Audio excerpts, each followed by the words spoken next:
Mabagyo ang araw na iyon. Isang binata ang nag-e-enjoy sa tanawin sakay ng bus papuntang paaralan nang biglang magpakita ang isang halimaw mula sa kung saan.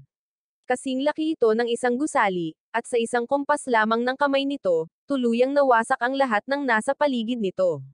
Ang imahe ng nakakatakot na halimaw na iyon ay nananatili pa rin sa kanyang isipan hanggang ngayon. Ang lalaki, na nagulat mula sa panaginip, ay mabilis na tiningnan ang kanyang orasan at napagtanto na siya ay nakatulog ng matagal at malapit ng malate. Dali-dali niyang inihanda ang kanyang mga libro at gamit para sa paaralan. Ang bidang si Noel ay isang estudyante sa ikalawang taon ng high school na kasalukuyang nakatira kasama ang kanyang ama. Dahil ang kanyang ama ay palaging abala sa trabaho, pakiramdam ni Noel ay namumuhay siyang mag-isa. Maraming tao ang maaaring mainggit sa kanya, ngunit hindi ganoon ang tingin ni Noel dahil medyo mahirap ang buhay na iyon. Pagkatapos ng pagsakay sa bus, dumating si Noel sa paaralan. Sa masiglang buhay eskwelahan, naglalaro ang mga estudyante. Habang naglalakad si Noel papunta sa klase, nagpakita ang kanyang kaibigang si Hockey upang salubungin siya. Nang makita si Hockey na masigasig na nakatuon sa kanyang gaming device, naging mausisa si Noel, kaya yumuko siya upang tingnan kung anong laro ang nilalaro ng kanyang kaibigan. Masayang ipinakita ito ni Hockey kay Noel, ipinaliwanag na ang pinakabagong larong ito ay napakasikat at napaka-noble. Sa isang sulyap pa lang, agad itong nakilala ni Noel bilang ang larong Blade and Saber. Dinampot ni Noel ang gaming device ni Hockey. Narinig pa lang niya ang tungkol sa laro, ngunit hindi pa niya ito nalaro noon. Sinamantala ni Hockey ang pagkakataong ipagmalaki na ang kanyang tiyuhin ay isang programmer sa kumpanya ng paglalathala ng laro, kaya nabigyan si Hockey ng maagang bersyon ng pagsubok.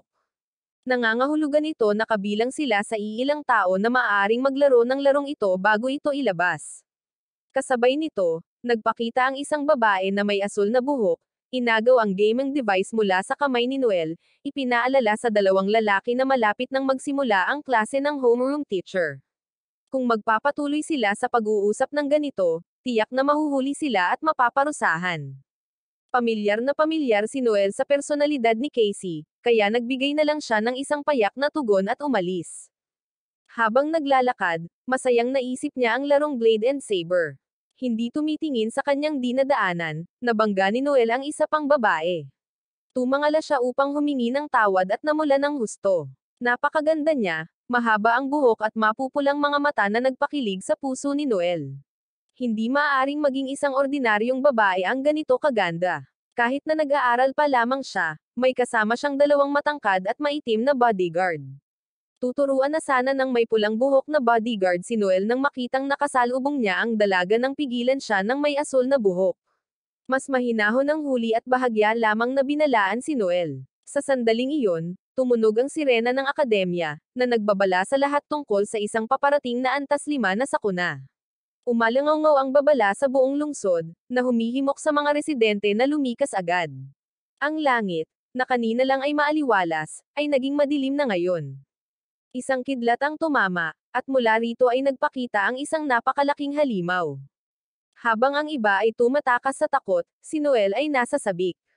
Hindi siya natatakot, ngunit nagmadaling umakyat sa rooftop upang pagmasdan ang halimaw. Labis itong ikinabahala ni Casey at Hockey. Kung ang halimaw ay tatama sa kanilang lokasyon, silang lahat ay nasa malubhang panganib. Nanatiling walang pakialam si Noel, iginiit na ang halimaw ay hindi patungo sa kanila. Pagkasabi pa lamang niya nito ay lumingon ang halimaw at nagpaputok ng direkta sa kinatatayuan ni Noel. Masasawi sana si Noel kung hindi dahil sa pananggalang ng paaralan. Mabilis na dumating ang pangkat ng depensa ng lungsod ng Saber. Sa utos ng kapitan, isang sniper mula sa malayo ang direktang tumutok sa mata ng halimaw at kinalabat ang gatilyo. Umungal ang halimaw sa sakit, na nagbigay sa pangkat ng Saber ng pagkakataong magpakawala ng sunod-sunod na bala sa katawan nito. Sa isang iglap, bumagsak ang halimaw at agad na nasawi. Ang panonood kung paano sila naglaban ng magkakasama ay lalong nagpalakas ng determinasyon ni Noel. Nangako siya na balang araw sa hinaharap, siya ay magiging miyembro ng pangkat ng Saber. Medyo nagtataka si Hockey kung dahil ba sa mga halimaw na tulad niya ang nanakit sa mga magulang ni Noel. Agad itong itinanggi ni Noel, sinabing gusto niyang sumali sa Saber team para lamang protektahan ang iba. Nang maayos na ang lahat, Bumalik ang tatlo sa klase at nadatnan ang kanilang homeroom teacher na nakatayo roon kasama ang magandang dalaga kanina. Matapos pag-alitan ang grupo dahil sa pagiging huli, ipinakilala ng guro si Mutes sa klase.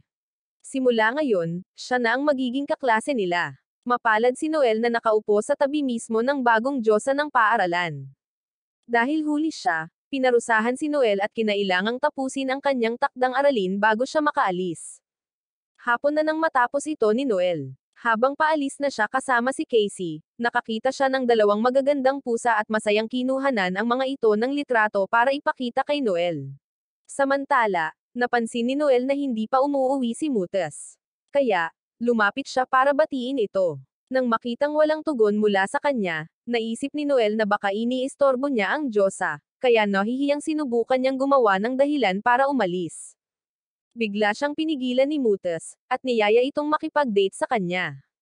Narinig ito ni Casey, nabigla, at nabitawan ang kanyang kamera bago naglakad palayo. Hindi na nagpaliwanag pa si Mutes kay Noel at diretsyong umalis. Kinailangan ni Noel na kunin ang kamera at hanapin si Casey. Nakatayo ang dalawa sa isang sulok at nag-uusap. Nanatiling kalmado si Noel, ngunit hindi na ganoon si Casey dahil tunay niyang gusto si Noel. Matapos marinig ang alok ni Mutes para makipag-date, alam ni Casey na kailangan na niyang kumilos ngayon. Nang malapit na niyang aminin ang kanyang nararamdaman kay Noel, biglang nagpakita ang isang halimaw at inatake sila. Mabilis na hinawakan ni Noel ang kamay ni Casey at tumakas. Malinaw na may harang ang paaralan, kaya paano magpapakita ang halimaw na ito rito? Hindi maintindihan ni Noel kaya hinailan niya si Casey sa isang kalapit na silid para magtago. Hindi magtatagal ang isang bakal na pinto para pigilan ang halimaw. Hawak ang isang matalas na sandata, sinimulan nitong basagin ang pinto ng walang ingat. Maya-maya ay mahahanap na nito ang daan papasok. Dali-daling kinuha ni Noel ang isang palakol sa pader na handang harapin ito. Sa panahong iyon, kailangan ni Casey na umalis at alertuhan ang lahat na lumikas. Lumuhad at tumanggi si Casey, na takot, at sinabing hindi niya maaaring iwan si Noel ng mag-isa dahil masyadong mapanganib. Kinailangan ni Noel na umupo at palakasin ang loob niya. Mahalaga sa kanya ang lahat ng tao sa paaralan, at hindi niya hahayaang may masawi ngayon. Bukod pa rito, kung uupo lang sila rito, pareho silang masasawi sa lalong madaling panahon. Nakapasok na ang halimaw sa pinto at nagpakita ang ulo nito. Wala nang oras para mag-alangan, tumalon palabas si Noel para harapin ang halimaw, binigyan si Casey ng pagkakataong lampasan ito. Siyempre, nakita ng halimaw ang lahat ng kanilang kilos. Hindi nito kayang hayaang makatakas si Casey ng ganoon kadali. Dalawang galame sa likod nito ang direktang tumama kay Casey. Muntik na siyang tamaan, ngunit buti na lang at mabilis na gumanti si Noel at hinarang ang atake, at hinimok si Casey na umalis agad. Labis pa ring nag-aalala si Casey kay Noel, ngunit sa puntong ito, wala na siyang masyadong maitutulong dito, kaya tumakbo siya pababa sa unang palapag at kinuha ang kanyang telepono para tawagan ang defense team ng lungsod para humingi ng tulong. Sa bubong gamit lamang ang isang palakol, tiniis ni Noel ang bawat pag-atake ng halimaw, at ang kanyang katawan ay lalong nagiging napapahirapan. Masyadong mabangis ang mga pag-atake ng halimaw. Nagawa ni Noel na putulin ang isa sa mga galame nito at itinutok ang palakol sa balikat ng halimaw, ngunit iyon lang ang kaya niyang gawin. Hindi man lang napigilan ng halimaw ang sarili at sa halip ay tinamban niya si Noel. Binunot nito ang palakol mula sa balikat nito, naghahandang tapusin si Noel, nang biglang naputol ang braso nito ng isang bagay. Tumangala si Noel nang may pagtataka at nakita ang isang babaeng nakasuot ng uniforme ng Blade Guard na dumating para iligtas siya.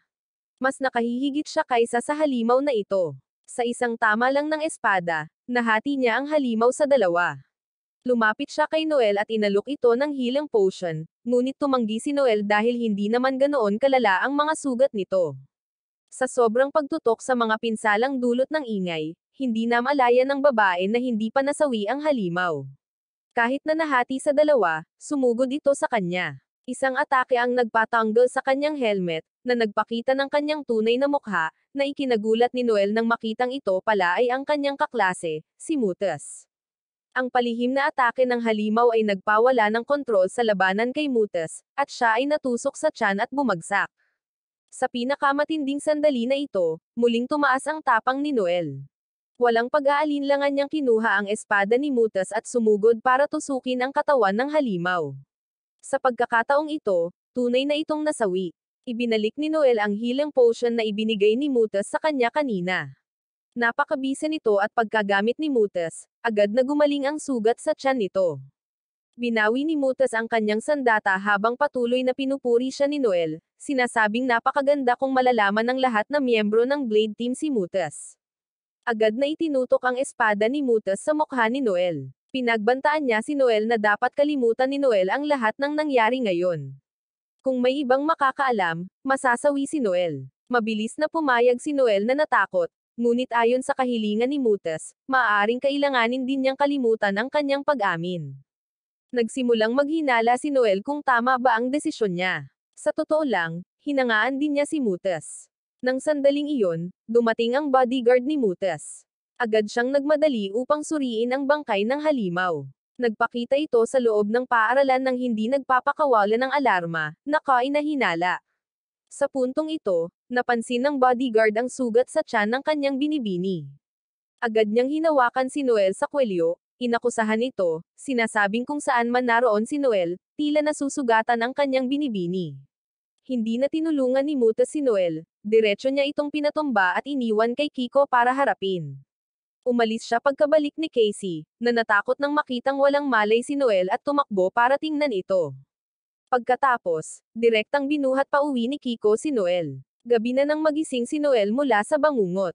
Maingat na nagamot ang kanyang mga sugat, at naroon pa nga si Casey sa tabi ng kama, inaantok. Hindi siya ginaising ni Noel, kundi dumiretso sa kusina para kumuha ng isang bote ng tubig para makahinga. Pagkalipas ng ilang sandali, nagising si Casey at nagmamadaling lumabas sa sala para umupo kasama si Noel. Ikinwento niya ang lahat ng nangyari tungkol kay Officer Kiko, at inakala pa ni Casey na si Kiko ang nagligtas kay Noel. Sasabihin na sana ni Noel kay Casey ang totoo, ngunit naalala niya ang banta ni Mutas, hindi niya ito pinili. Dahil sa takot sa parusa nito, naging malungkot ang paligid, at muling binanggit ni Casey ang pag-amin ni Mutas. Naisip ito ni Noel, at ayon sa kanya, hindi ito ganap na pag-amin. Naniniwala siyang napakasalimuot ng mga iniisip ng mga dalaga. Kaya, sa pananaw ni Noel, tiyak na may sarili ring dahilan si Mutas. Maggagabi na, at oras na para umuwi si Casey. Nagpasya si Noel na samahan siya, iniisip, paano ko hahayaang umuwi ng mag-isa ang isang babae sa gabi, lalo na't inalagaan niya lang ako. Samantala, sa isang kalapit na eskinita, isang babae ang tumatakbo para sa kanyang buhay, desperadong naghahanap ng paraan para makatakas. Sa kabila ng kanyang pinakamahusay na pagsisikap, sa huli ay hindi siya nakatakas sa karit ng kasawian. Kinabukasan, ang eskinita kung saan naganap ang pagpaslang ay puno ng mga pulis. Ipinadala rin si Officer Kiko upang imbestigahan ang sanhi ng pagkasawi ng biktima. Si Noel, na dumaan papunta sa paaralan, ay huminto upang tumingin ng may pag-uusisa. Matapos suriin ang bangkay, ang tanging natukoy ni Kiko ay ang pagkakakilanlan ng biktima, isang estudyante sa pagitan ng 15 at 20 taong gulang. Nakita ni Kiko si Noel, at lumipat ang dalawa sa isang sulok para mag-usap. Ngunit una, hindi nakalimutan ni Kiko na takutin si Noel, na sinasabing kung maglalakas loob siyang bigyan ng anumang gulo ang kanyang binibini, si Noel ang unang masisiraan ng ulo. Tungkol sa bangkay sa eskinita, masusing inimbestigahan ni Kiko. Naroon na ito simula pa noong madaling araw, at malamang na ang pumaslang ay nanakit noong nakaraang gabi. Gayunpaman, batay sa mga marka sa katawan ng biktima, hindi matukoy ni Kiko kung ito ay sanhi ng tao or halimaw. Pagkatapos ay tumungo si Noel sa paaralan, iniisip ang mga pangyayari kahapon. Ang halimaw na nagpakita sa paaralan ay hindi nag-trigger ng anumang alarma, nakakaiba. Kung hindi ito nagpakita ng mag-isa, posible na may iba pang mga halimaw na nagtatago pa rin sa lungsod. Habang nag-iisip, nakasalubong ni Noel ang pangulo ng klase, na matagal nang naghihintay sa kanya, na iniabot ang kanyang kamay para sa ulat ng pagpuna sa sarili ni Noel. Tuluyan ang nakalimutan ni Noel na isulat ito, kaya mabilis siyang gumawa ng dahilan tungkol sa pagkakasalubong niya sa isang halimaw kahapon, at humihingi ng mas maraming oras. Ang dahilan na ito ay maaari lamang magloko ng mga walang isip, walang paraan na paniniwalaan ng pangulo ng klase si Noel. Galit na galit, Hinawakan niya ang kurbata ni Noel, at akmang kakalad ka rin ito papunta sa opisina ng homeroom teacher, nang magpakita si Mutas at pigilan sila. Nasa kamay niya ang ulat ng pagpuna sa sarili ni Noel. Matapos matanggap ang mga kailangan niya, walang dahilan ang pangulo ng klase para manatili at umalis na. Pinuri ni Mutas ang mga ginawa ni Noel, sinabing tinupad niya ang kanyang pangako na hindi niya isisiwalat ang sikreto nito. Naging mas romantiko ang kapaligiran habang nakatingin ng diretso si Mutas kay Noel, na nagpapaisip sa kanya na aamin na naman ito sa kanya. Pero hindi, ang gusto lang ni Mutas ay maging kaibigan si Noel. Nang makitang hindi tumutol si Noel, tuwang-tuwa siya at agad itong hinayla palayo. Ito rin ang dahilan kung bakit pumunta si Mutas sa paaralan, na alam ng dalawa niyang bodyguard. Si Hockey, na naglalakad sa likuran ni Noel, ay nasaksihan ang lahat. Ngunit sa puntong ito, gusto lang niyang maglaro, kaya hindi na niya binati si Noel. Pagpasok pa lang nila sa silid-aralan, sumugod si Casey para magtanong tungkol sa kinaroroonan ni Noel. Agad na isiniwalat ni Hockey na kinuha ni Mutas si Noel. Patuloy na hinayla ni Mutas palabas ng paaralan si Noel, lumiban sa klase, na medyo ikinatakot ni Noel, ngunit wala itong pakialam. Para sa kanya, maliit na bagay lang ito. Kaya, sumakay ang dalawa sa bus at lumiban sa klase para tumambay. Sa bus, ibinahagi ni Mutas ang tungkol sa kanyang nakaraang buhay. Simula pagkabata, nabaon na siya sa pag-aaral, kaya ito ang unang pagkakataon na lumabas siya para makipaglaro sa isang kaibigan. Naghawak kamay ang dalawa, kumain, nanood ng sine, naglaro ng claw machine, at pagkatapos ay kumain ng ice cream. Sa wakas, nakakita si Mutas ng tindahan ng Lingiri at agad na tumakbo papasok para maglaro. Hindi ito lugar para kay Noel, nakatayo siya sa loob ng medyo alanganin habang pinag-uusapan siya ng mga tao sa paligid. Bilang mga estudyante, dapat ay nasa paaralan na sina Noel at Mutas ngayon. Hindi nahihiya si Mutas at direktang humingi ng tulong kay Noel para pumili ng Lingiri. Pagkatapos ay masayang tumakbo siya papasok sa changing room. Sa sandaling iyon, tumunog ang alarma ng halimaw. Ang appearance area ay napakalapit sa kinatatayuan ni Noel. Dahil may misyon na naghihintay, kinailangang ihinto ang oras ng paglalaro. Nagpalit si Mutas ng kanyang battle outfit at lumabas ng changing room. Matapang ding tinanggap ni Noel ang misyon na ilikas ang mga mamamayan para sa kanya. Mabilis na tumakbo si Noel sa isang eskinita at sa wakas ay nakumpirma ang lokasyon ng halimaw, ngunit mabilis siyang nakita nito. Humarap ito upang habulin si Noel, hindi kayang takasan ng isang ordinaryong taong tulad niya ang halimaw na ito. Natisod si Noel at muntik ng masawi, ngunit sa kabutihang palad ay biglang nagpakita ang isang babaeng blonde at iniligtas ang buhay nito. Tumawa siya ng malakas, na nagsasabing si Noel ang magiging biktima niya ngayon, pagkatapos ay agad na tinamaan ng bala mula sa likuran. Dahil nakatayo malapit si Noel sa babaeng blonde, hindi na muling nakapagpaputok ang umaatake. Hindi maintindihan ni Noel ang nangyayari, ngunit buong tapang pa ring dinala ang babaeng blonde palabas ng eskinita upang gamutin ang kanyang mga sugat. Ang babaeng sumalakay ay miyembro ng Saber Team, habang ang babaeng blonde ay nakasuot ng kasuotan ng Blade Team. Nagsimulang maglaban ang dalawa nang gumaling ang babaeng blonde mula sa kanyang mga pinsala. Ngayon lang ang tanging pagkakataon para tapusin siya ng babaeng Saber, ngunit hindi niya ito nagawa. Kaya ngayon, ibabalik ng blonde ang lahat. Nanatiling kalmado ang babaeng Saber sa kanyang kontra-atake. Bahagi ng plano ang lahat dahil mula pa sa simula ay alam ng blonde na gagamitin ng babae si Noel bilang panangga para sa kanyang sarili. Habang nag-uusap sila, lalong nalilito si Noel. Malinaw na ang parehong koponan ay mga miyembro na nakikilahok sa pagprotekta sa lungsod. Ang pagbanggit nito ay labis na ikinagalit ng babaeng Saber, itinuro ang mukha ng babaeng Blade at ipinahayag na siya ang halimaw na pumaslang sa dalawa sa kanyang mga kasamahan sa koponan, at tiyak na ipaghihiganti niya ang lahat. Hindi rin dapat paglaruan ang babaeng Blade, nagbigay ng kakaibang ngiti at ipinahayag na ngayon ay hahanapin niya ang mga taga-Saber. Batay sa sinabi ng babaeng Saber, medyo nahulaan ni Noel na ang blonde ay maaaring salarin sa likod ng kamakailang kaso ng pagpaslang. Bumalik sa ayos ang blonde at sumugod sa babaeng Saber. Patuloy na tinatamaan ng karit ang Saber Girl. Alam ng blonde na isang sniper ang Saber Girl, kaya hindi siya magiging mahusay sa malapitang labanan. Kaya, Sa pamamagitan ng patuloy na pagtulak-pasulong, natural na matatalo ang Saber Girl. Matindi ang labanan ng dalawang panig habang si Noel ay nakatayo lamang at nanunood.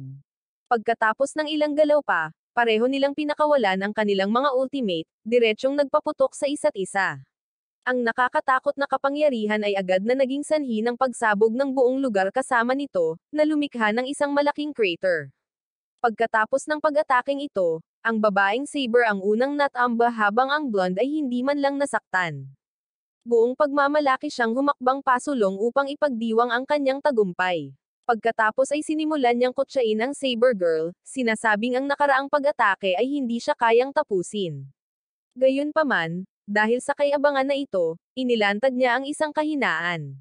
Agad na tumayo ang Saber Girl, dala ang kanyang baril at direktang pinaputukan ang blonde sa tiyan. Ang pag-atake mula kanina ay pain lamang dahil kailangan ng Saber Girl ng oras upang muling magkarga ng kanyang baril. Ang blonde, na tinamaan ng masakit, ay bumagsak, at lumapit ang Saber Girl, itinutok ang kanyang handgun sa ulo ng blonde. Sumigaw ang Saber Girl, na nangangakong ipaparanas sa blonde ang parehong sakit tulad ng kanyang mga kasamahan sa koponan. Sa sandaling ito, pumagitna si Noel. Naghagis siya ng bato para iwasan ang bala ng Saber Girl. Hindi tama ang pag-aaway nina Saber at Blade Girl, dapat ay nagtutulungan sila para protektahan ang mga mamamayan mula sa mga halimaw. Nagalit ang babaeng Saber sa ginawa ni Noel, na isinumpa si Noel, tinawag siyang NPC. Nakakalito ang terminong ito, at nalito si Noel, sinusubukang intindihin ito. Tumawa ng malakas ang blonde, ipinaliwanag kay Noel na isa lamang siyang automatikong nakaprogramang karakter, kaya kung masasawi si Noel, hindi nito maaapektuhan ang lungsod na ito.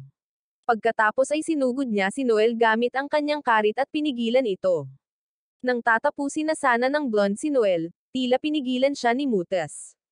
Nang makitang kinukuha na ang kanyang target, hindi na lang tumayo at tumingin ang babaeng Saber. Kaya, sumugod siya, hiniling kay Mutas na huwag hawakan ang kanyang biktima. Siyempre, hindi pumayag si Mutas, ang blonde ang target ng kanyang kaibigan. Dahil sa pagiging abala at pagtatalo tungkol dito, lumikha sila ng pagkakataon para sa blonde na gumanti ng atake. Pinaganya niya ang isang skill, na lumikha ng hindi mabilang na mga sinulid na mahigpit na bumabalot sa kanilang tatlo. Kung gagalaw man lang sila ng kaunti, agad silang mapuputol. Matapos pigilan ang tatlo, tinuya ng blonde si Mutas, kinukot siya ang pagkakaibigan ng isang NPC at isang manlalaro, nakakatawa talaga. At paano kung alam na ni Noel ang katotohanan tungkol sa mundong ito ngayon? Agad na natakot si Mutas, nagmakaawa sa blonde na tumigil. Ngunit habang nagmamakaawa siya, lalo pang gustong magpatuloy ng blonde. Kaya lumapit siya kay Noel at ipinaliwanag ang lahat sa kanya. Ang mundong ito ay virtual lamang, at ang tatlong taong nakatayo rito maliban kay Noel ay mga manlalaro ng laro. Natigilan si Noel at itinanggi ito. Malinaw na umiiral siya, ano ang pinagsasabi niya. Nang makita ang hindi paniniwala ni Noel, agad na nagpakita ang blonde ng isang video bilang patunay. Sa tuwing may mga halimaw na nagpapakita sa lungsod, ang mga nakapalibot na lugar ay masisira nila. Ngunit napakabilis, sila ay maibabalik ng walang anumang gasgas. Naramdaman ni Noel at ng iba na normal lang ito dahil ang kanilang mga utak ay nakaprograma na mag-isip ng ganoon. Lahat ng bagay sa mundong ito ay kontrolado ng isang supercomputer. Sina Blade at Saber Girl ay mga tao lamang mula sa totoong mundo na nagkatawang tao bilang kanilang mga paboritong karakter. Sa puntong ito, naging magulo ang mood ng blonde. Totoo man or biro, wala na siyang pakialam. Para sa kanya, isa lamang itong basurang mundo. Galit na galit si Saber Girl sa ginawa ng blonde. Dahil sa personal na dahilan, nakapaslang na siya ng hindi mabilang na mga NPC at nakapaslang pa ng ibang mga manlalaro na katulad niya.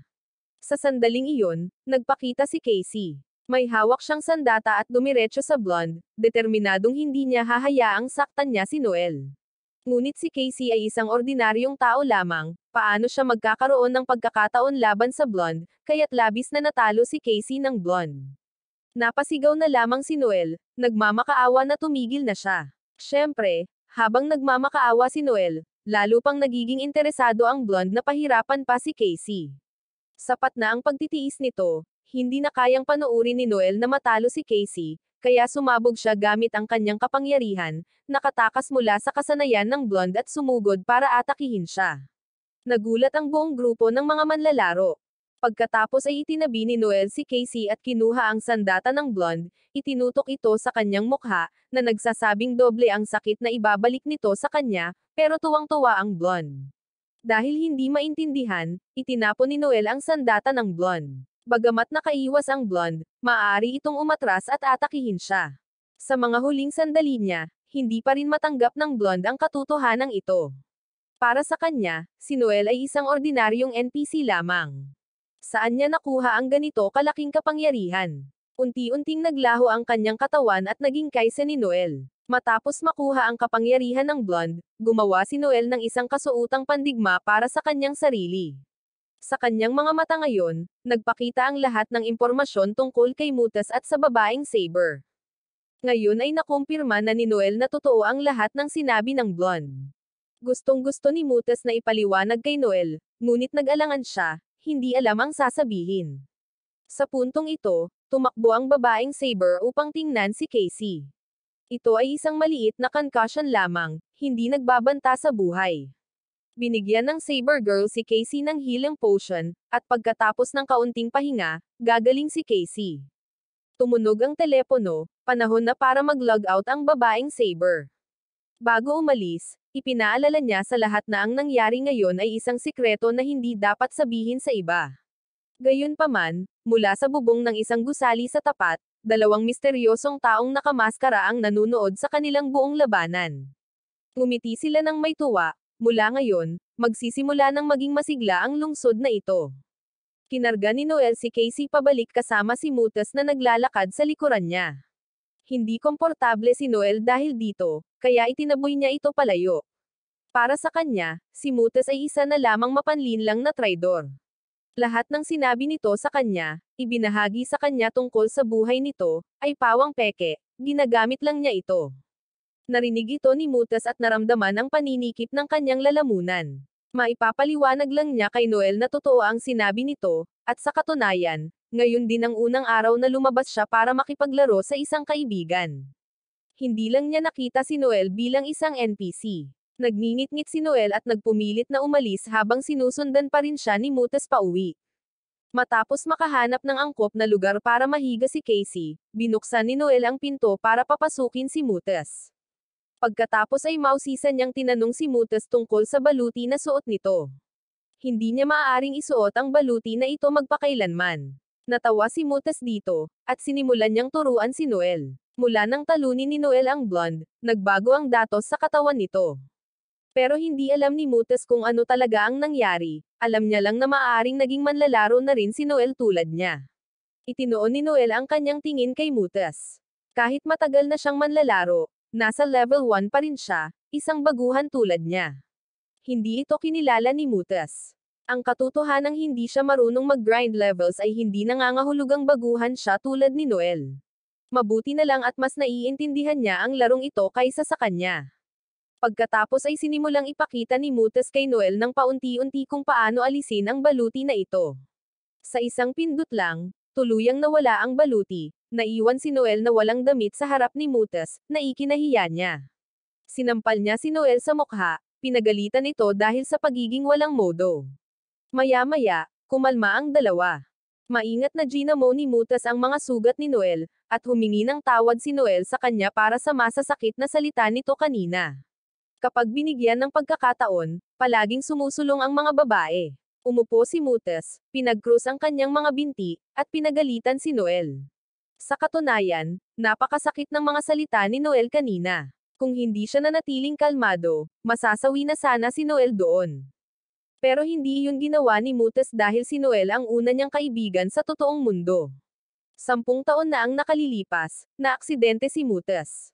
At simula noon, hindi na siya namuhay ng normal. Nang ipakilala siya ni Vince sa larong ito ay saka lamang siya malayang makakalakad at makakapagsaya tulad ng iba.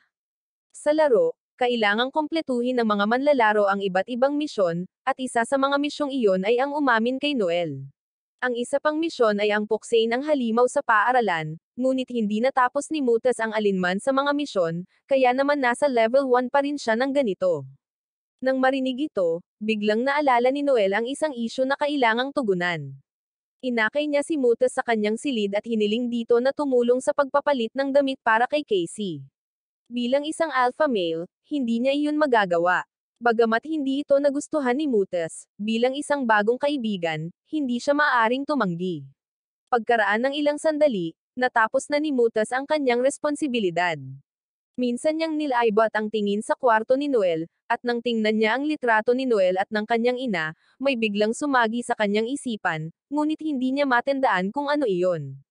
Biglang may malakas na ingay sa labas. Si Noel ay pinigilan at idiniin sa dingding ng tatlong lalaking nakaitim.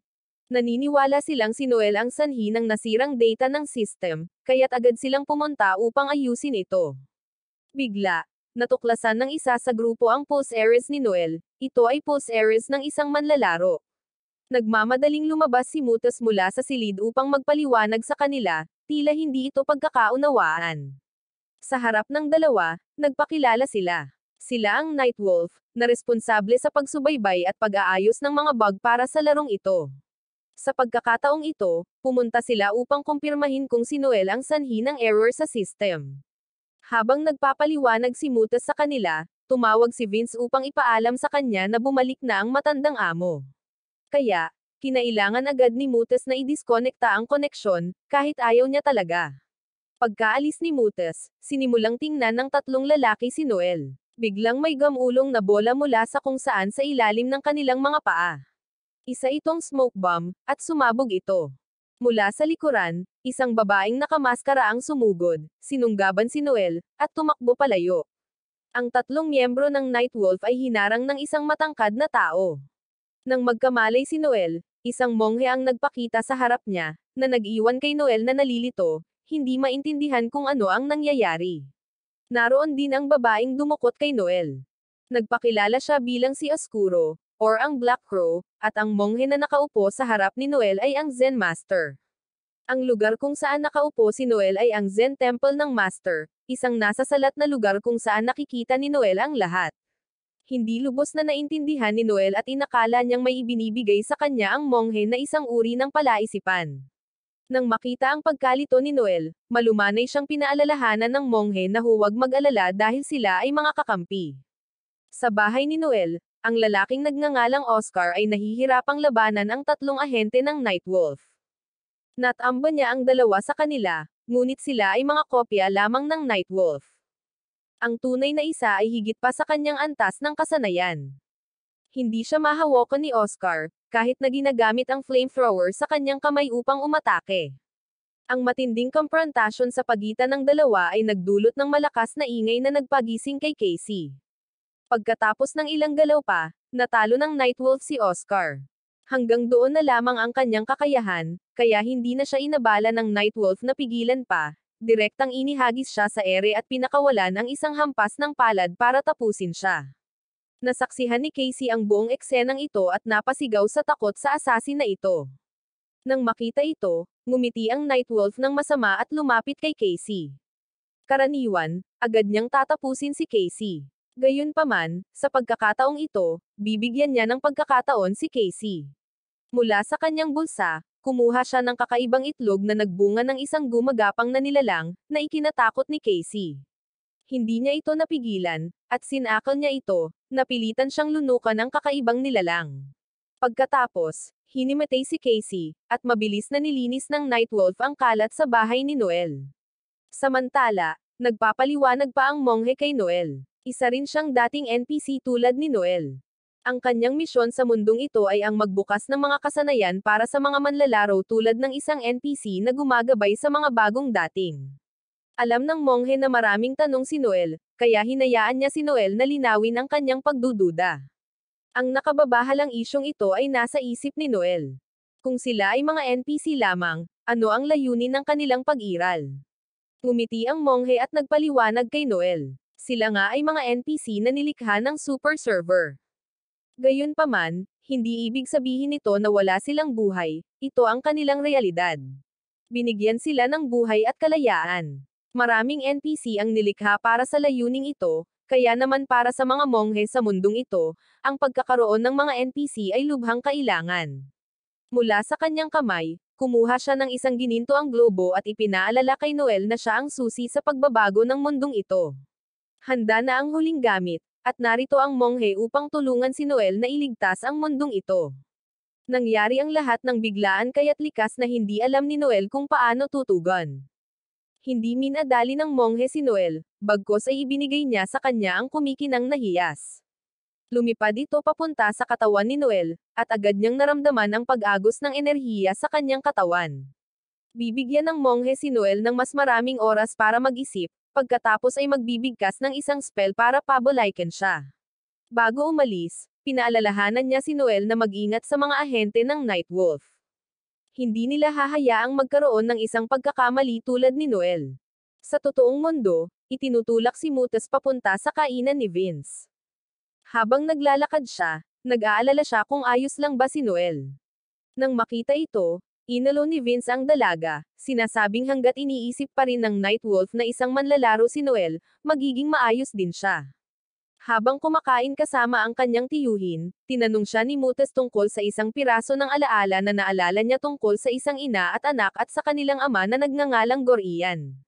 Nang marinig ito, nagalit ang tiyuhin ni Mutas. Hinampas niya ang mesa at tumayo, ipinaalala kay Mutas na ito ay isang bagay na 10 taon na ang nakalilipas, kaya ayaw niyang banggitin ito muli ni Mutas. Si Noel ay nai-teleport na pabalik sa kanyang bahay ng monghe. Tumakbo siya papasok sa silid upang tingnan si Casey, na ligtas pa rin, na nagbigay daan dito upang makahinga ng maluwag. Nang makita niya si Noel, takot na niyakap niya ito at sinimulang ikwento ang lahat ng kanyang nasaksihan. Nang makita ito, inakay ni Noel palabas si Casey. Normal ang lahat, at ang nakita ni Casey ay panaginip lamang. Hindi pa rin lubos na kumbinsido si Casey, ngunit kung panaginip lamang ito, mabuti na iyon. Alam ni Noel ang lahat, ngunit pinili niyang manahimik upang protektahan si Casey, hindi alam na ang lahat ng kanyang mga kilos ay minomonitor ng Nightwolf sa pamamagitan ni Casey. Sa totoong mundo, pagkatapos umalis ng tiyuhin ni Mutas, mausisa niyang tinanong si Vince tungkol sa taong nagngangalang Gorian. Dahil isa lamang siyang servant, limitado ang kaalaman ni Vince. Ang alam lang niya ay isa si Gorian sa mga lumikha ng larong gaya. 10 taon na ang nakalilipas, misteryoso siyang nawala, kasabay ng panahon na naaksidente ang dalaga. Kaya naman naramdaman ni Mutas na may koneksyon dito dahil sa silid ni Noel ay nakakita siya ng isang pamilyar na alaala ng kanyang sarili. Kaya hiniling ni Mutas kay Vince na tulungan siyang mahanap ang katotohanan. Napakaraming bagay sa mundong ito na hindi niya alam, ang nangyari 10 taon na ang nakalilipas, ang layunin ng paglikha ng mundong iyon. Gustong maunawaan ni Mutas ang lahat at naniniwala siyang si Noel ang susi sa pagsagot sa mga tanong sa kanyang puso. Kinabukasan, gaya ng dati, pumasok si Noel sa paaralan. Habang nakaupo sa bus, aksidente niyang nakita ang isang malaking TV screen sa lungsod na nagpapakita ng isang eksena ng high school. Isang malabong alaala ang agad na bumalot sa kanyang isipan. Nagpakita ang imahe ng isang malabong babae, na nag-iwan kay Noel na nalilito, nagtataka kung sino siya. Sa puntong ito, naalala ni Noel ang sinabi sa kanya ng blonde. Ang mundong ito ay virtual lamang, isang online game lamang. Natapos ang biyahe sa bus, at bumaba si Noel na may libu-libong tanong na bakit, naglalakad at hindi alam kung paano haharapin ang sitwasyon. Sa sandaling ito, nagpakita ang kanyang kaibigang si Hockey. Masaya siyang tumakbo palapit upang ipakita ang kanyang bagong tagumpay sa laro ng Blade at Saber. Inilaan ni Hockey ang 100% ng kanyang oras sa pag-grind, at ngayon ay naabot na niya ang top 10 sa pandaigdigang ranggo. Karaniwan, pinupuri ni Noel si Hockey at kinuha ang aparato para maglaro ng ilang round, ngunit sa puntong ito, wala sa mod si Noel. Lumakad si Hockey sa likuran ni Noel, tinutokso siya. Kahapon, lumiban si Noel sa klase para makipag-date kay Mutas, kaya galit na galit si Teacher Leah. At ngayon, tiyak na parurusahan si Noel. Hindi pa rin sumagot si Noel at nagpatuloy sa paglalakad, na nagpa-curious kay Hockey kung ano ang problema ni Noel ngayon. Paglapit pa lang nila sa gate ng paaralan, naroon na si Mutas at naghihintay kay Noel. Pagkakita niya rito, tumakbo siya palapit, gusto niyang sundan siya ni Noel. Sumama si Noel kay Mutas, iniwan si Hockey na mag-isa para pumasok sa paaralan. Nagulat ang presidente ng klase na mag-isang pumapasok sa paaralan si Hockey ngayon. Hinayla ni Mutas si Noel sa isang liblib na sulok at nagsimulang magtanong tungkol sa nangyari kahapon pagkatapos niyang mag-log out sa laro. Napakaraming nangyari kaya hindi alam ni Noel kung saan magsisimula. Sa sandaling iyon, nagsimulang tumunog ang alarma ng halimaw. Kailangang maghintay ang kwento at ngayon, kailangan muna ni Mutas at Noel na pigilan ito. Mabilis na tumakbo ang mga estudyante at sibilyan papasok sa campus kung saan naitayo ang safe zone barrier, magiging ligtas sila rito. Bumaba ang halimaw sa lungsod, mas malaki kaysa sa anumang halimaw na nagpakita noon.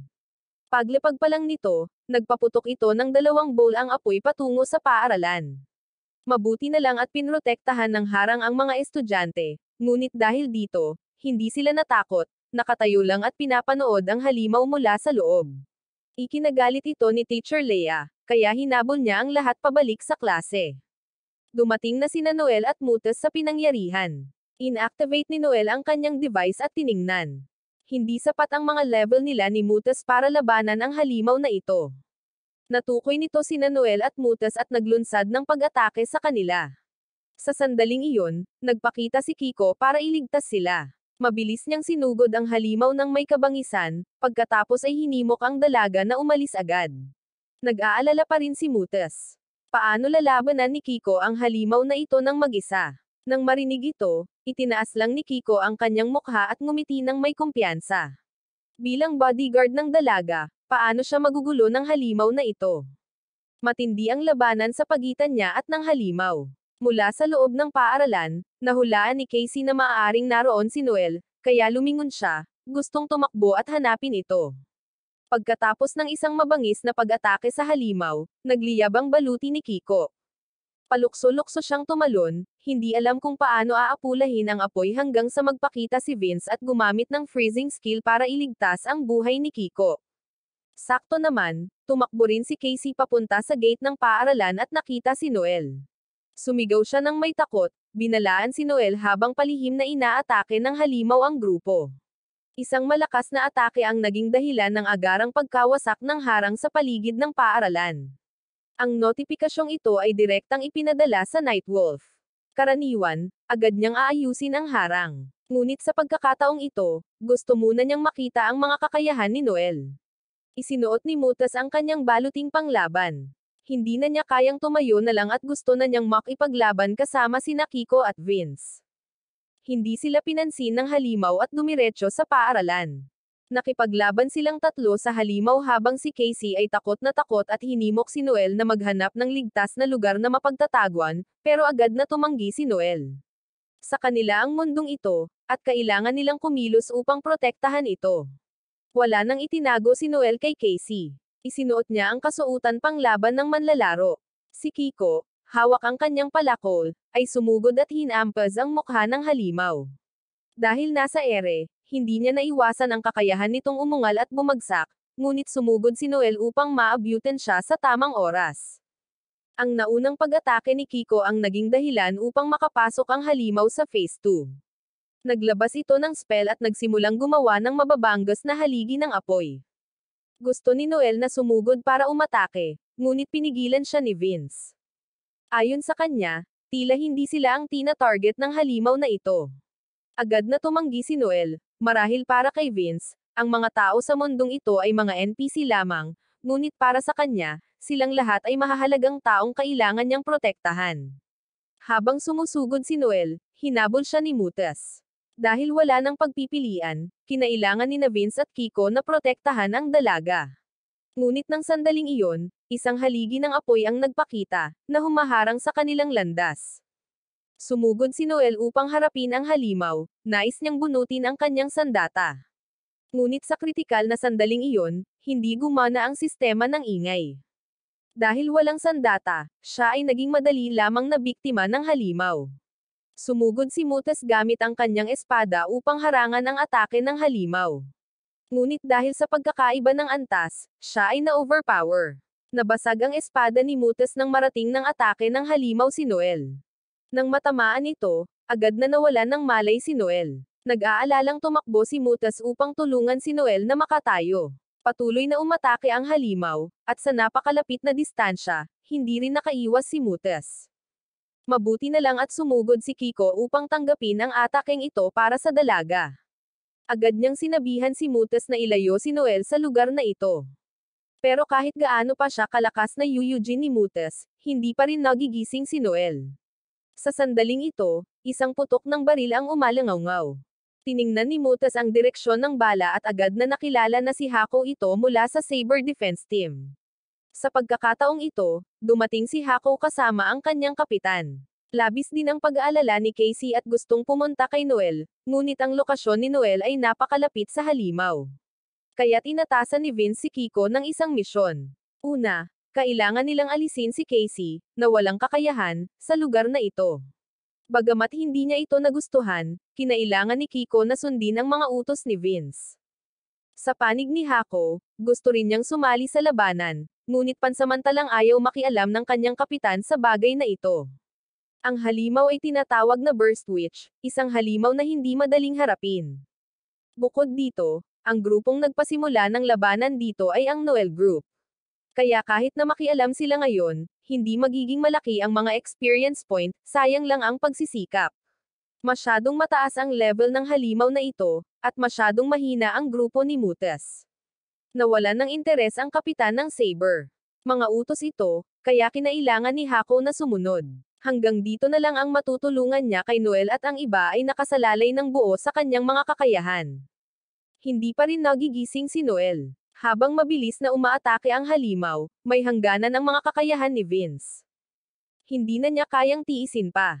Nang malapit nang marating ni Noel ang atake ng halimaw, biglang sumabog si Casey gamit ang sarili niyang kapangyarihan.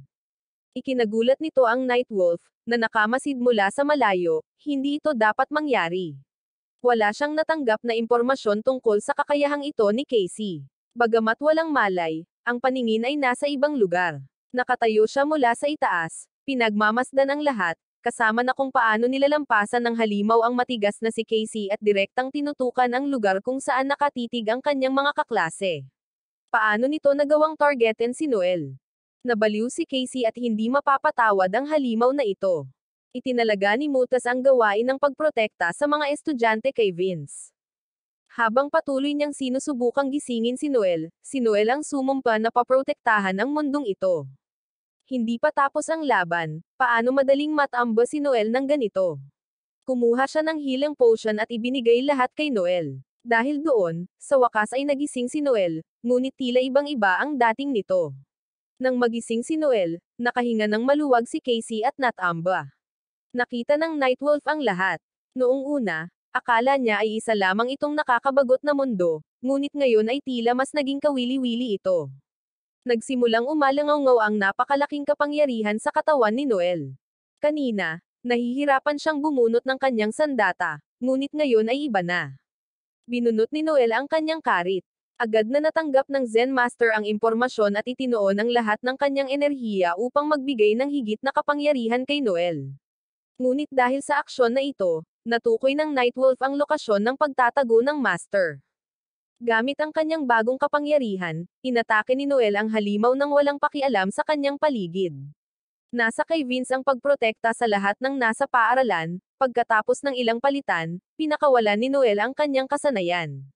Gumalaw si Noel ng ilang hiwa, at agad na nagpakita ang hindi mabilang na pulang sinulid sa katawan ng halimaw.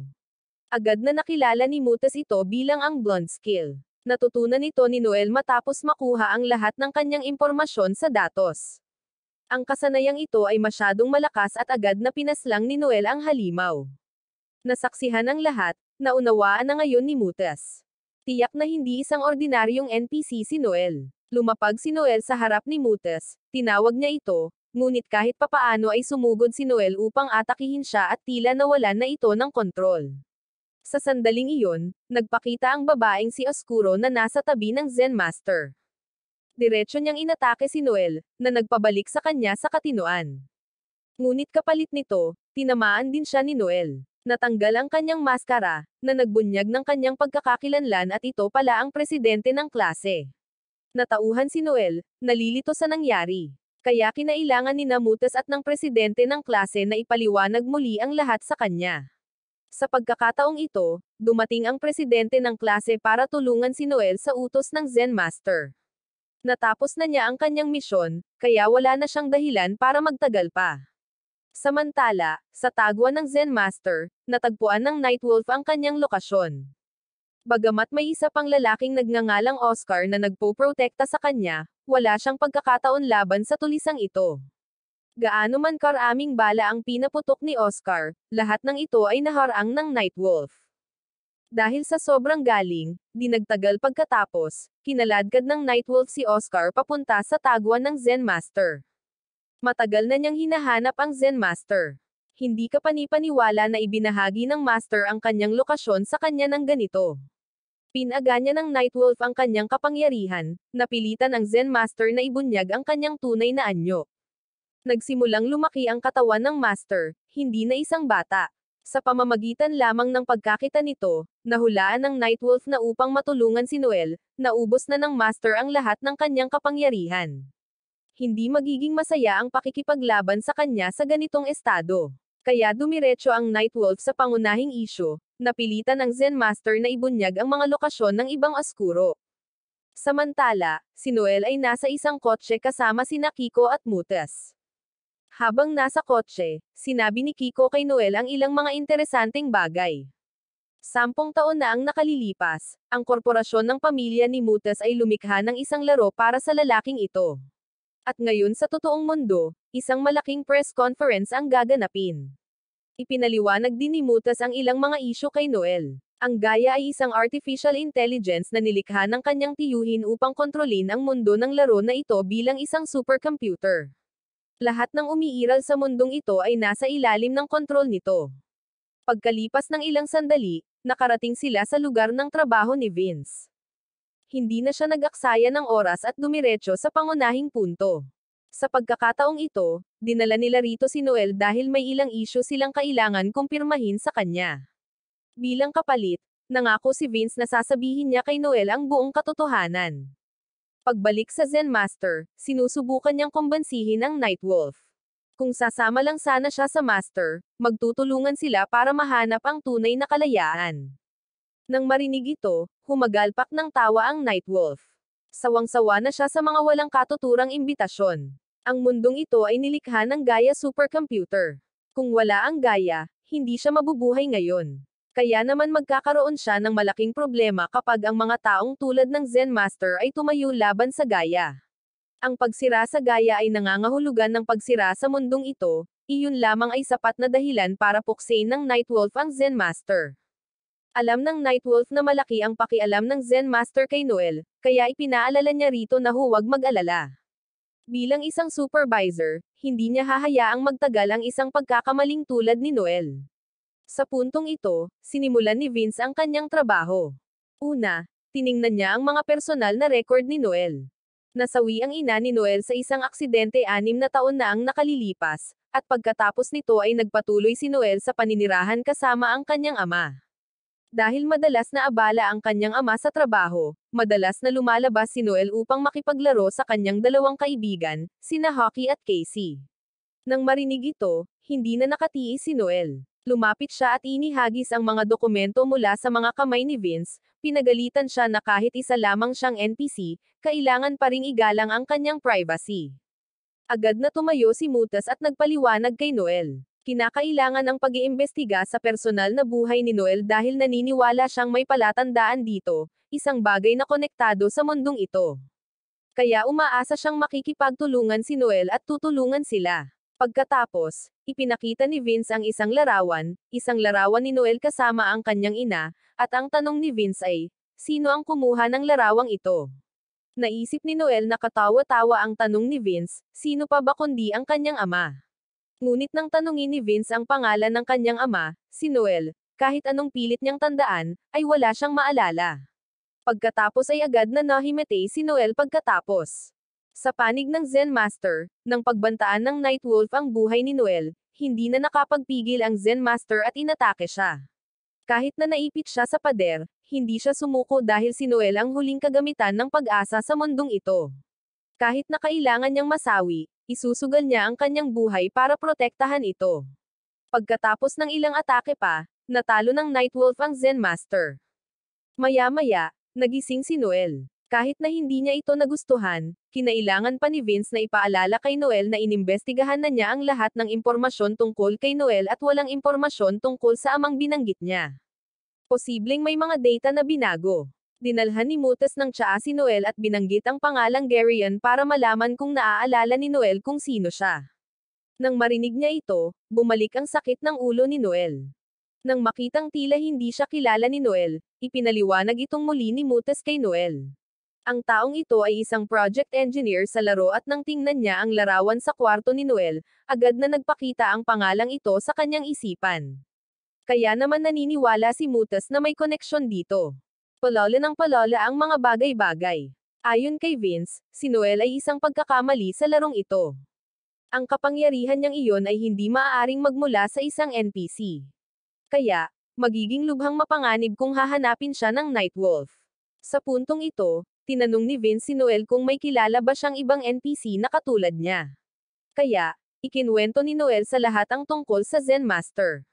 Matapos makinig sa paliwanag tungkol sa ingay, kinumpirma ni Vince na ang Zen Master ay isang insekto sa mundong ito, kaya tiyak na magiging target din siya. Sa ibaba ng gusali ng opisina ni Vince, isang pares ng magkapatid ang lilipat sa isang bagong lugar.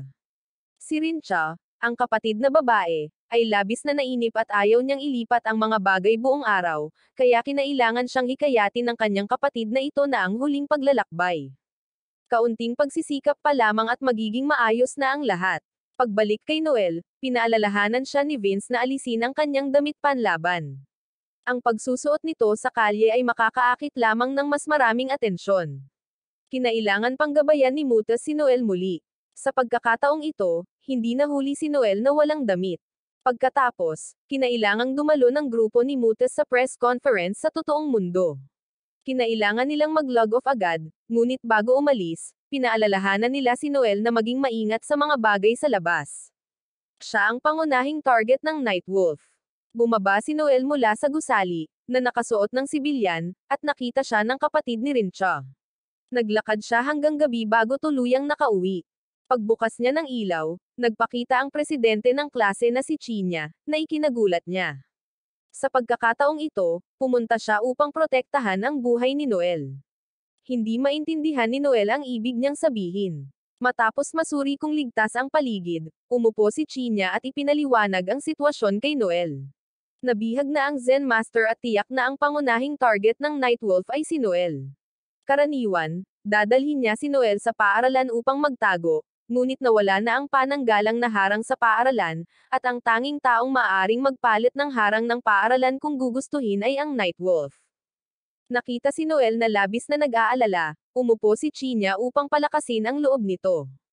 Hindi niya alam kung ano talaga ang intensyon ng Zen Master or kung ano ang huling kagamitan sa pag-asa na nasa kanya, ngunit naniniwala siyang may dahilan ang Zen Master dahil ibinigay niya ang lahat ng kanyang kapangyarihan kay Noel. Bilang tugon doon, dapat maging malakas si Noel. Nakahiga sa kama, inilagay ni Noel ang kanyang kamay sa kanyang noo, iniisip ang tunay na kahulugan ng kagamitan sa pag-asa. Bagamat hindi pa rin niya maintindihan kung ano ito, alam ni Noel na dapat niyang protektahan ang mundong ito, dapat niyang protektahan ang mga taong pinapahalagahan niya. Nagulat si Noel sa pagsasalita habang tulog ni Chinya.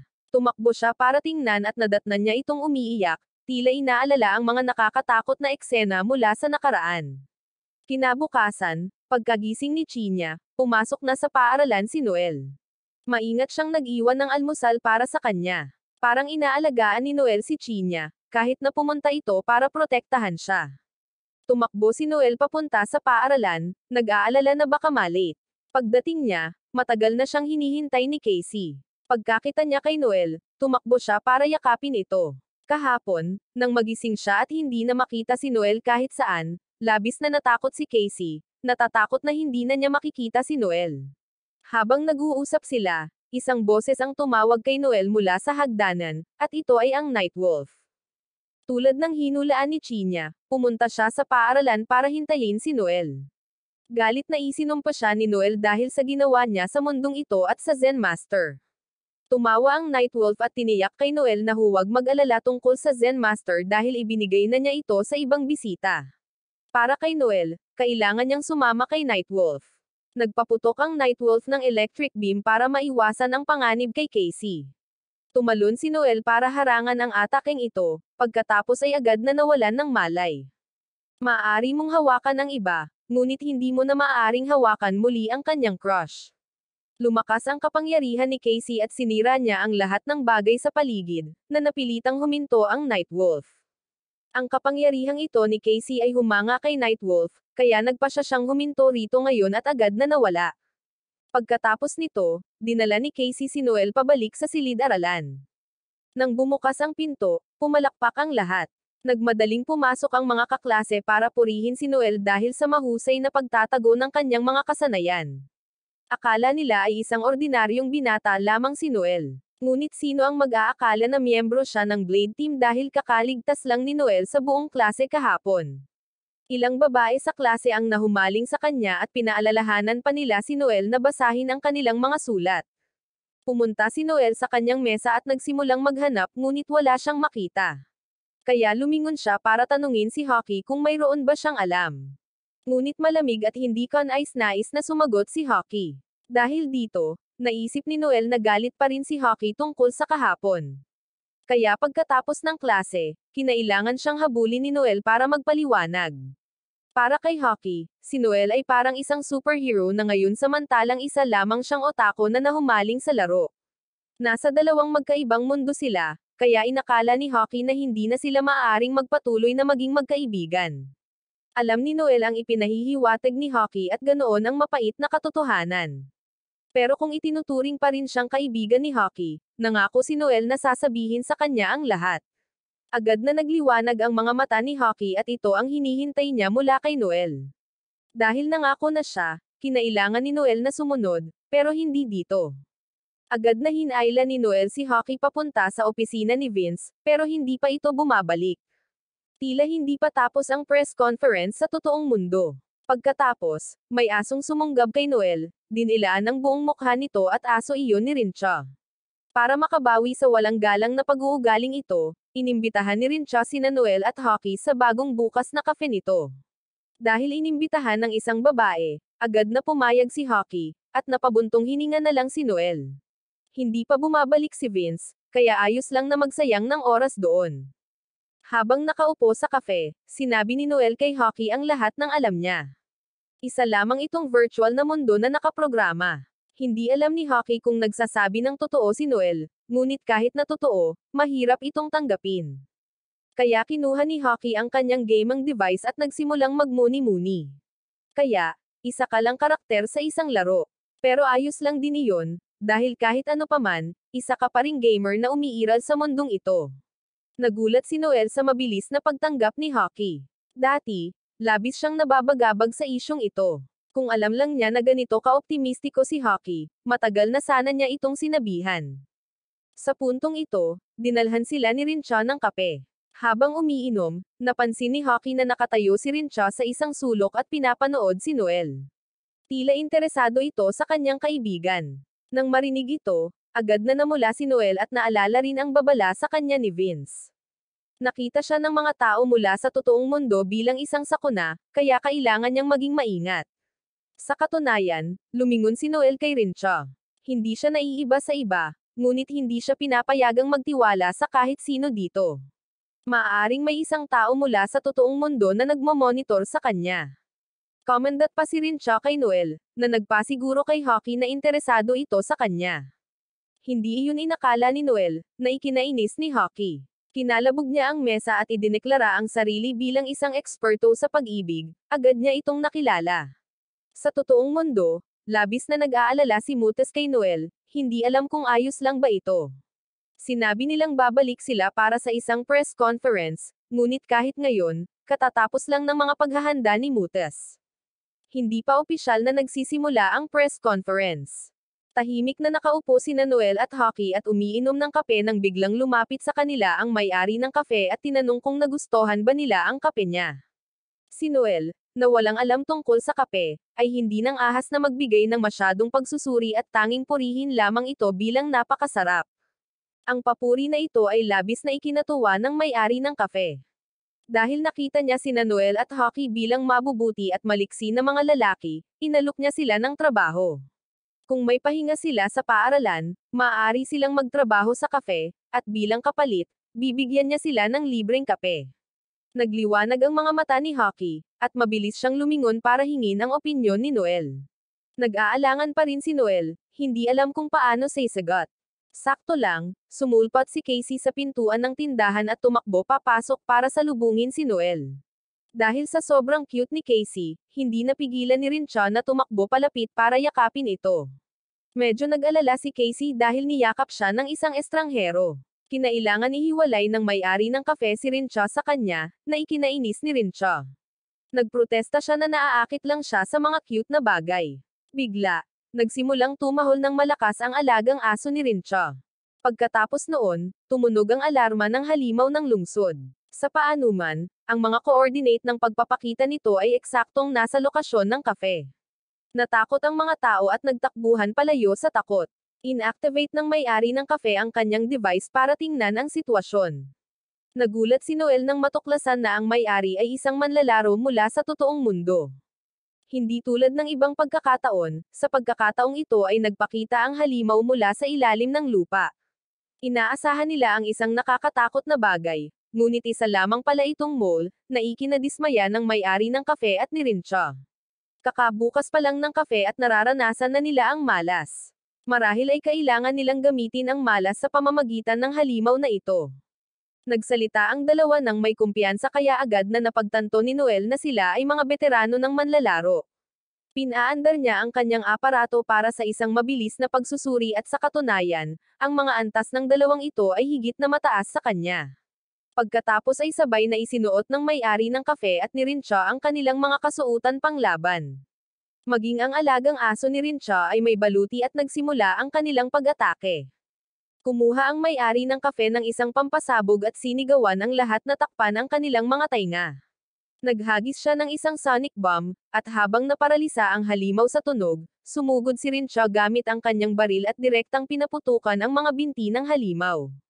Pagkatapos ay sumipol siya, inutusan ang kanyang alagang aso na putulin ang binti ng halimaw.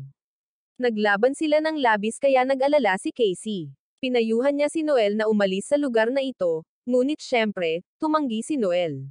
Pinapanta niya si Hockey kay Casey sa isang ligtas na lugar habang isinusuot niya ang kanyang baluti upang sumama sa may-ari ng kafe sa labanan. Mula pa sa simula, alam na ng may-ari na hindi ordinaryong tao si Noel. Ang halimaw na ito ang kanilang misyon, ngunit kung mapapaslang ito ni Noel, ibibigay ng may-ari ang lahat ng gantimpala kay Noel. Walang pakialam si Noel habang binubunot niya ang kanyang espada. Hindi niya kailangan ng anumang gantimpala at ginagawa niya ito upang protektahan ang kanyang mundo at ang kanyang mga mahal sa buhay. Sumugod si Noel upang salakayin ang halimaw kasama si Rincha. Ang kanilang kombinasyon ay napakalakas kaya kinailangan ng halimaw na maghukay sa ilalim ng lupa upang makatakas. Mabilis na sinundan ng pangkat ang butas na hinukay nito sa ibaba. Nakakamangha ang tanawin sa harap nila. Ang lugar ay puno ng kakaibang mga sako ng itlog. Kumuha ang may-ari ng kafe ng isang light stick at inihagis ito sa mga itlog. Agad na lumabas ang maliliit na halimaw mula sa kanilang mga kakon. Napakarami nila, na medyo kinabahan ang may-ari ng kafe. Agad niyang hinayla palabas si Noel mula sa butas, na nag-iwan ng isang granada sa loob. Samantala, si Rincha ay patuloy pa ring gumagala sa kuweba kasama ang kanyang alagang aso. Maingat na naghagis ang may-ari ng kafe ng ilang granada pa para puksain ang mga halimaw, ngunit tuluyan itong hindi gumana. Nakaluskol sila sa lupa at lumabas, tinarget ang kafe kung saan nagtatago sina Hockey at Casey. Sa sobrang takot ni Casey ay napasigaw siya, na ikinagulat ni Noel. Agad niyang kinuha ang kanyang espada at sumugod para suportahan sila. Hindi gaanong malakas ang mga halimaw na ito. Nang ilang beses lang na tumama si Noel, natakot silang sumugod. Nang makitang tila si Noel ang kanilang kalaban, binago nila ang kanilang target kay Secretary Ma'am Oka. Sa isang gilid ay ang kaligtasan ni Casey at Hockey, at sa kabilang gilid ay si Ma'am Oka na sumisigaw para humingi ng tulong. Nalilito si Noel, hindi alam kung paano kikilos ng tama. Hindi ito magandang paraan, kaya agad na nakaisip si Hockey ng ideya. Lumingon siya at tinawag si Casey para umakyat sa ikalawang palapag kasama niya. Doon, hindi na nila hinaranggan si Noel, kaya hinayaan niya itong iligtas si Ma'am Oka. Pagkatapos, binasag ni Hockey ang emergency glass at sumigaw para ipaalala kay Noel. Agad na naunawaan ni Noel ang intensyon ni Hockey at tinawag ang may-ari ng kafe. Agad na hinagis ng may-ari kay Noel ang isang sonic grenade. Sinamantala ang pagkagulat ng mga halimaw, sumugod si Noel kay Ma'am Oka at iniligtas ito. Napakaraming halimaw, kaya pinatalon ni Noel si Ma'am Oka sa kanyang likod. Tumakbo sina Hockey at Casey papunta sa ikalawang palapag para magtago. Maingat na inayos ni Hockey ang mga mesa at upuan upang harangan ang lahat ng pasukan, naniniwalang pansamantala silang ligtas, ngunit hindi, nagsimulang yumanig ng malakas ang buong gusali. Si Noel, dala si Ma'am Oka, ay tumakbo palabas ng gusali nang tumaas ang halimaw, na ikinagulat ni Noel at Ma'am Oka dahil sa pagyanig. Humarap ang halimaw upang atakihin ang may-ari ng kafe. Maya-maya, nabawi ni Noel ang kanyang malay. Sa loob ng kafe, lalong natakot si Hockey. Kung mananatili sila rito, kalaunan ay magiging pagkain sila ng mga halimaw. Kailangan muna nilang makahanap ng paraan palabas.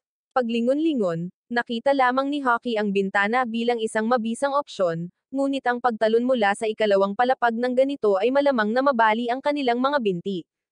Hindi alam ni na Hockey at Casey ang gagawin nang bumaba ang isang maliit na halimaw mula sa bubong, pinalibutan sila.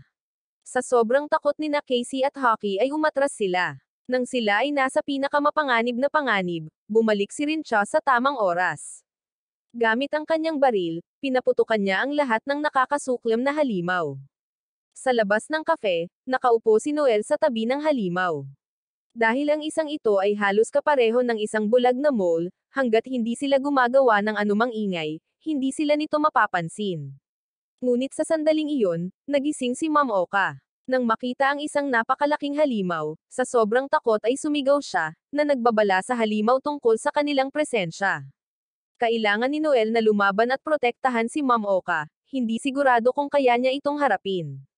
Natulala si Casey, nakatingin kay Noel, inaalala ang mga araw na isinugol ni Noel ang kanyang sarili upang protektahan siya. Panahon na para protektahan niya si Noel bilang kapalit. Nakita ni Rincha na hindi maganda ang sitwasyon, gusto niyang kumuha ng stun grenade para suportahan si Noel, ngunit masyadong mabangis siyang inaatake ng mga halimaw. Walang pagkakataon si Rincha na gawin iyon. Isang sonic bomb ang gamulong sa paanan ni Casey, kaya agad niya itong kinuha at itinapon sa bintana. Ang malakas na pagsabog ay muling nakaakit sa halimaw. Hindi nito nagustuhan ang tunog na ito, kaya lumingon ito at nagpaputok sa kinatatayuan ni na Casey at Hockey. Nagulat ang may-ari ng kafe sa ginawa ni Casey. Kahit isa lamang siyang NPC, sino ang maniniwala na mayroon din siyang emosyon tulad ng mga tao? Sa puntong ito, dumating na rin ang mga karagdagang tauhan ng lungsod. Agad na sumakay ang may-ari ng kafe sa isang robot upang labanan ang halimaw, habang si Noel ay bumagsak, sinisisi ang sarili sa pagiging masyadong mahina upang protektahan sina Hockey at Casey. Unti-unting lumalakas ang emosyonal na kapangyarihan ni Noel. Bagamat may mga bagong kagamitan ang may-ari ng kafe, napakahirap pa ring labanan ang halimaw. Naglunsad siya ng isang atake direkta sa mukha nito, ngunit nanatili itong hindi nasaktan. Itinutok nito ang baril nito sa kanya at nagsimulang sumugod. Masyadong malapit ang distansya para makareact ang may-ari ng kafe sa oras. Nang malapit nang dumating ang sakuna, muling tumayo si Noel. Sa pagkakataong ito, ganap nang sumabog ang kanyang kapangyarihan. Nagsimulang magpakita ang mga haligi ng apoy sa utos ni Noel, pinalibutan ang halimaw at sinunog ito hanggang maging abo. Ang mga tawag ni na Casey at Hockey ay tumunog mula sa bubong ng isang gusali. Ligtas pa rin sila dahil nailigtas sila ng pangulo ng klase. Nang makita ito, sa wakas ay nakahinga ng maluwag si Noel. Habang ang may-ari ng kafe, habang pinapanood niyang lumalaban si Noel, lalo niyang nararamdaman na may mali. Tila hindi lang isang ordinaryong bug si Noel at tapos na ang lahat. Tumakbo si Casey para yakapin ng mahigpit si Noel at nakahinga ng maluwag nang makita silang ligtas. Napabuntong hininga si Noel, nagpapasalamat sa pangulo ng klase para sa kanyang tulong. Bagamat ligtas na sila ngayon, labis pa ring nag-aalala si Ma'am Oka. Wasak na ang lugar ng trabaho at may mga butas sa mga kalye, ano ang sasabihin niya pagbalik ni Vince? Sa totoong mundo, opisyal pa lamang nagsisimula ang press conference. Lahat ng tanong ng reporter ay inaasahan na ng chairman, na naghanda ng mga sagot para sa sitwasyong ito. Ngunit ang isang tanong mula sa isang blonde na babae ay medyo nagpagulo sa kanya. Ayon sa kanyang nakalap, tila may mga instabilidad ang VR game na ito para sa mga manlalaro, pinatunayan ng isang malaking insidente noong pagbuo nito 10 taon na ang nakalilipas. Bumalik sa grupo ni Noel, nang makita ang lahat na nalulungkot pagkatapos ng labanan, tinanong ni Noel ang may-ari ng kafe tungkol sa kanyang masidhing interes sa kape. Nang mailabas na ang paksa, nakapaghanda na ang may-ari ng kafe ng isang kanta tungkol dito.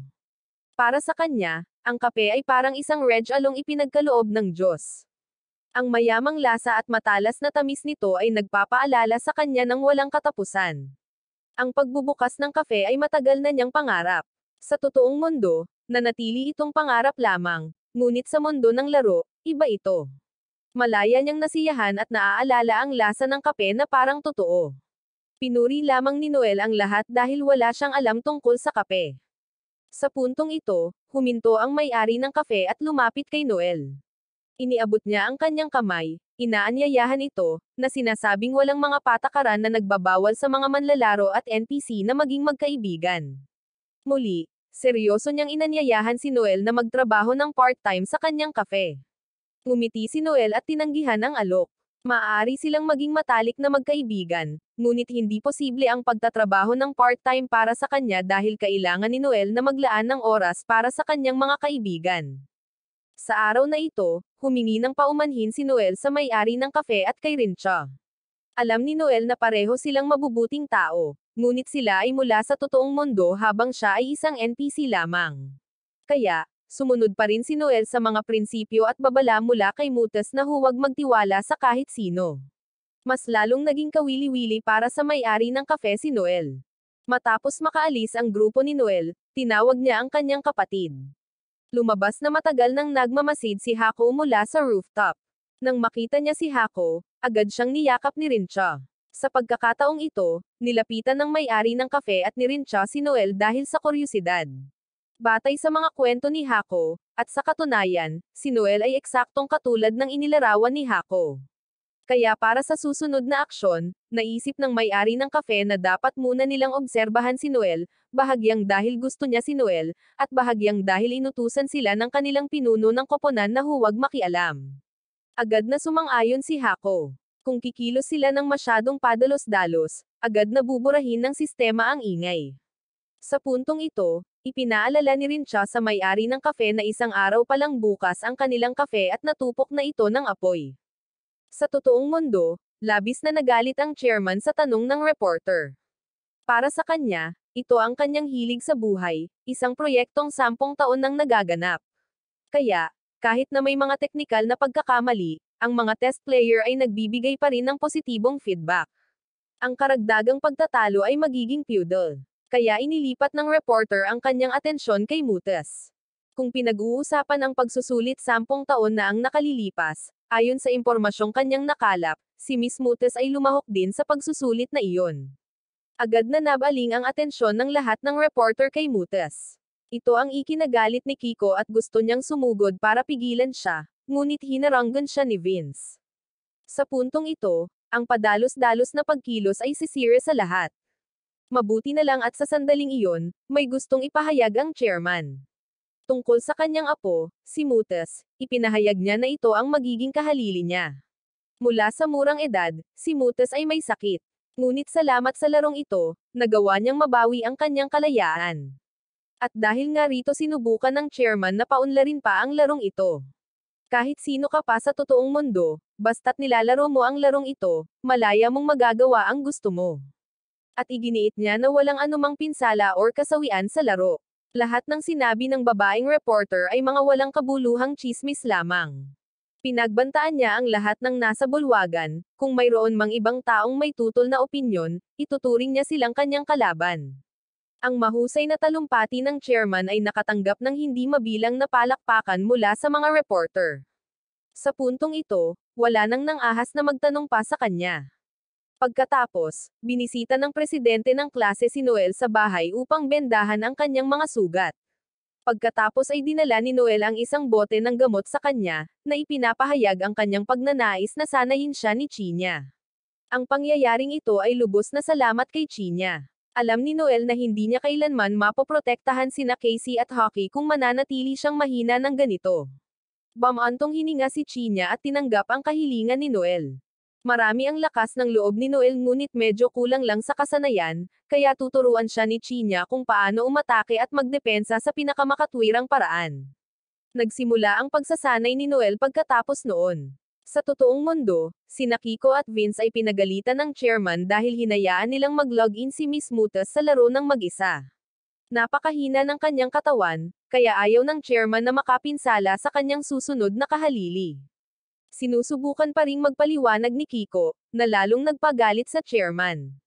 Mas matalino si Vince, direktang inamin ang kanyang pagkakamali at humingi ng tawad sa chairman.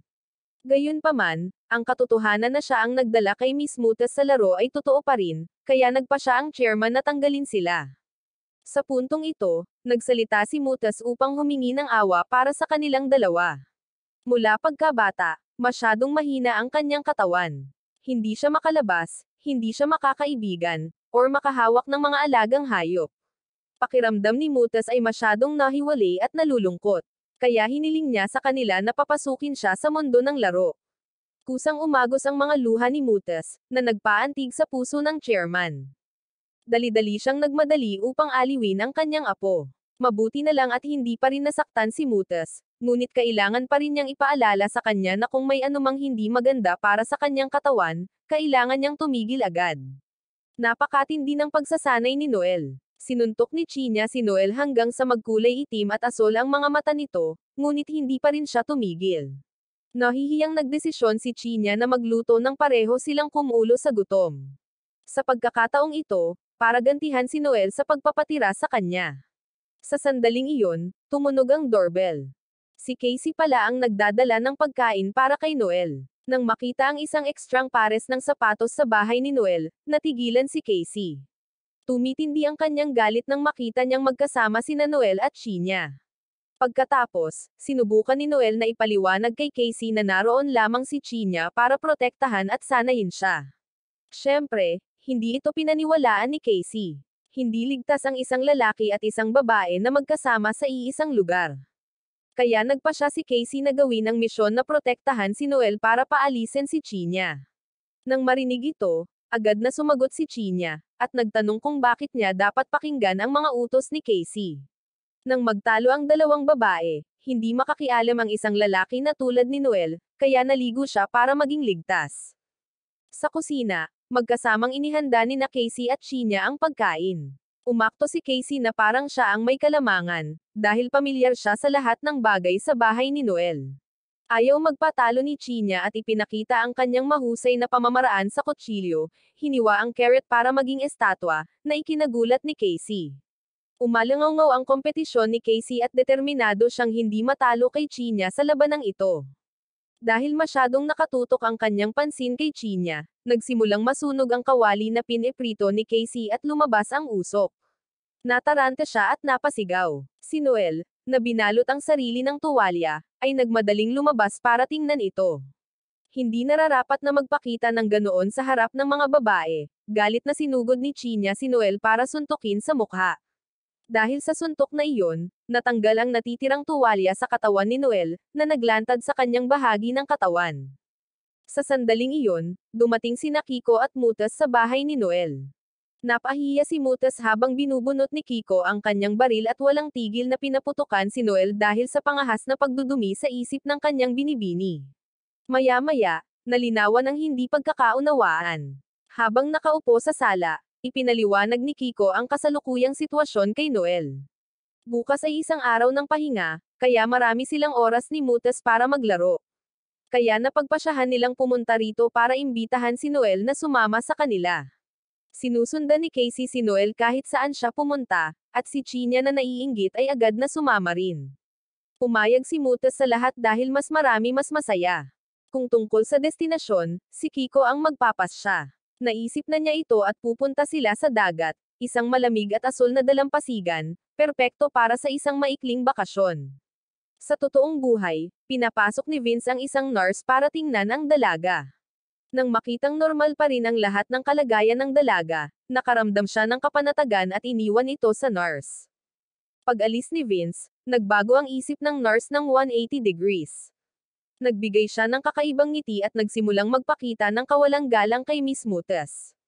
Kinabukasan, tumungo ang grupo ni Noel sa dalampasigan. Sa pagkakataong ito, wala si Vince, kaya medyo nabalisa si Noel, pero hindi na mahalaga. Dahil nakarating na sila, kailangan nilang maglaro ng husto. Bumalik si Kiko sa kotse para buksan ang trunk para kunin ang kanilang mga gamit, at kahit papaano ay nakahiga na roon si Hockey. Dahil ayaw niyang maiwang mag-isa, palihim na pumasok si Hockey sa kotse para sundan sila rito. Sa isa pang sulok, hawak ni Hack Arrow, may-ari ng kafe, ang kanyang teleskopyo, naghahanap ng magagandang babae sa dalampasigan. Nang makita ito, agad siyang pinalo ni Rincha sa ulo, na nagpapaalala sa kanya na mag-focus sa misyon. Sumunod ang kanyang kapatid na si Hako. Ang katotohanang maaga itong nagising noong linggo para mag-login sa laro ay ikinagulat ni Hack Arrow. Pagkasabi niya nito, hinampas na naman siya ni Rincha. Hindi talaga maintindihan ni Hack Arrow ang isip ng mga babae. Maya-maya, nakapagpalit na ng damit panlangoy ang grupo ni Noel. Masayang tumakbo si Casey para ipakita kay Noel, pagkatapos ay hinayla ang kamay niya, gusto sanang sumama sa kanya sa paglangoy. Nagpakita si Chinya para pigilan sila. Kailangang sumama si Noel sa kanya para maprotektahan niya ito, kaya nagpatuloy sa pagtatalo sina Chinya at Casey. Nagpalit na rin ng swimsuit si Mutas, na sumisinag sa kagandahan at nakakuha ng atensyon ni Hockey at Noel, na ikinailang ni Chinya at Casey, ngunit wala silang magawa. Ang unang laro ng grupo ay beach volleyball. Masaya silang naglaro, ngunit nakaupo lang si Mutas sa isang sulok. Dahil sa kakaiba, lumapit si Noel upang tanungin siya ng may kuryosidad. Mahigpit na sinusunod ni Mutas ang kanyang mga patakaran. Hindi siya maaaring maging masyadong malapit sa ibang mga NPC. Magbabago iyon sa kanilang mga personalidad, maliban kay Noel, syempre. Nang marinig ito, umupo rin si Noel at nagsalita kay Mutas.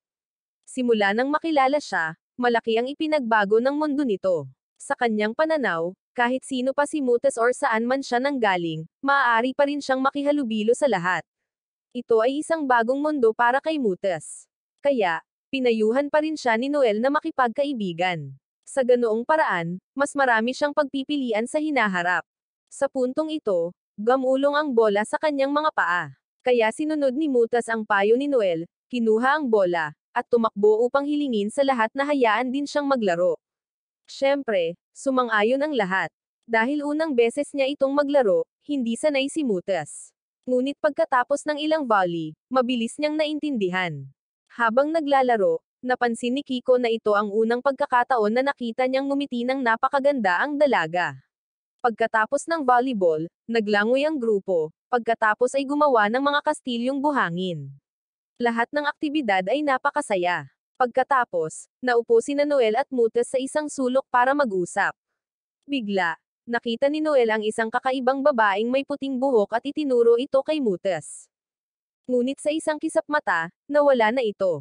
Napansin ito ni Noel na kakaiba, ngunit hindi niya ito masyadong inaalala. Sinakay niya si Mutas sa isang bangka papunta sa gitna ng dagat para maglaro. Muli, nakita ni Noel ang babaeng may puting buhok. Sa pagtingin pa lamang, naramdaman niyang pamilyar ang babaeng ito. Tiyak na nakilala niya ito sa kung saan. Matapos subukang alalahanin, naalala ni Noel na ang babaeng ito ay lumabas sa isang balita tungkol sa isang aksidente. Sa sandaling iyon, nakita ito ni Noel na lumalangoy sa ilalim ng tubig. Mabilis na tumalon pababa si Noel para tingnan ngunit agad siyang nawala sa paningin. Habang iniisip niya ito, lalong kakaiba ang pakiramdam. Nakumbinsi niya ang sarili na naghahalusinate lang siya. Pero lubos na naniwala si Mutas kay Noel. Kung sinabi ni Noel na nakita niya siya, malamang totoo siya. Ang tanong ay kung bakit siya nagpapakita at nawawala ng ganoon. Sa dalampasigan, nainip na sina Casey at Chinya. Naupo sila sa buhangin para magpahinga. Medyo naiinggit si Casey nang makita si Noel na laging nasa tabi ni Mutas. Sa puntong ito, nagsalita si Chinya para payuhan si Casey na sumuko na dahil kahit ang isang tagalabas na tulad niya ay alam na walang nararamdaman si Noel para kay Casey. Alam ito ni Casey, ngunit paano niya magawang iwan si Noel ng ganoon kadali? Sa sandaling ito, tumunog ang telepono ni Chinya. Sinagot niya, ngunit ibinaba na ng kabilang linya ang telepono. Sinubukan ni Chinya na tawagan muli, ngunit walang natanggap na tugon. Sapat na iyon para maunawaan niya na may mali. Sa lungsod, nahuli ng Nightwolf ang kasamahan ni Chinya, kung saan nakakuha siya ng maraming impormasyon tungkol dito at nagpasya siyang bisitahin sila para magsaya.